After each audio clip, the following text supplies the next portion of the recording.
Assalamualaikum warahmatullahi wabarakatuh. Saya Arif Kurniawan Putra dari jurusan Teknik Industri Universitas Islam Bandung. Baiklah, saya akan menjelaskan pengendalian bahan baku menggunakan metode min-max stock pada kopi bajuri. Adapun topik pembahasan kali ini terdiri dari pendahuluan, tujuan pustaka, metode penelitian, pengumpulan dan pengolahan data, dan kesimpulan dan saran. Kopi Bajuri merupakan perusahaan berbasis food and beverage yang didirikan pada akhir tahun 2018 yang menyediakan minuman kopi, non-kopi, dan tea.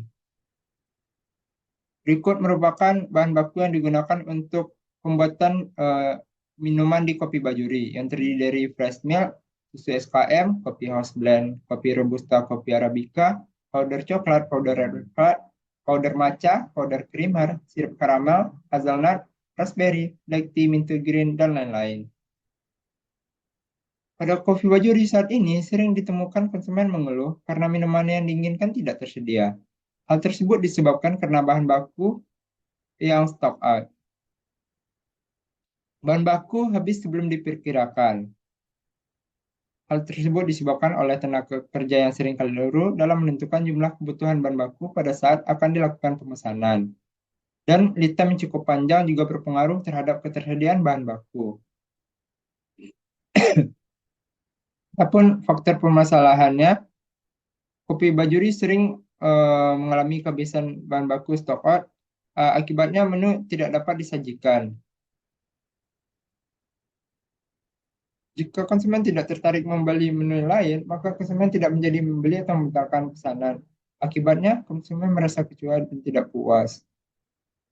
Nah, karena dari itu dilakukan permasalahan dapat diselesaikan menggunakan metode min-max stock.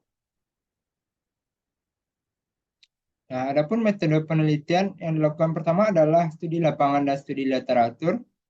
Tahapan awal penelitian, kerangka pemikiran, pengumpulan data, pengolahan data, dan selesai kesimpulan saran. Adapun data-data yang dibutuhkan adalah lead time, kuesioner kepuasan konsumen, nilai service level, harga bahan baku, pembelian bahan baku, konsumsi bahan baku masa lalu, komposisi bahan baku, dan penjualan. Yang pertama dilakukan adalah pengelompokan bahan baku menggunakan analisis ABC dengan persentase perbandingan 80%, 15%, 5%. Selanjutnya dilakukan pengelompokan bahan baku menggunakan metode FSN dan VED. Nah, berikut adalah hasil dari pengklasifikasian bahan baku menggunakan matriks ABC, FSN, dan VED dapat dilihat di layar.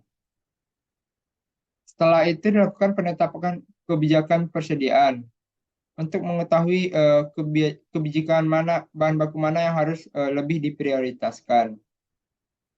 Selanjutnya dilakukan perhitungan inventory turnover ratio untuk melihat perputaran bahan baku di gudang. Lanjut ke perhitungan min-max stock, di mana min-max stock sendiri untuk mengetahui minimal dan maksimal bahan baku yang harus tersedia di gudang bahan baku agar tidak terjadi kekurangan dan kelebihan bahan baku. Berikut merupakan hasil perhitungan dari menggunakan metode min-max stock.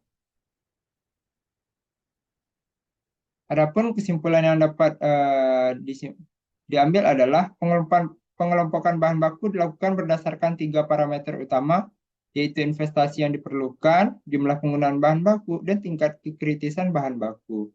Bahan baku yang termasuk ke dalam kebijakan persediaan lebih dari satu stok menjadi prioritas untuk dilakukan pengendalian persediaannya.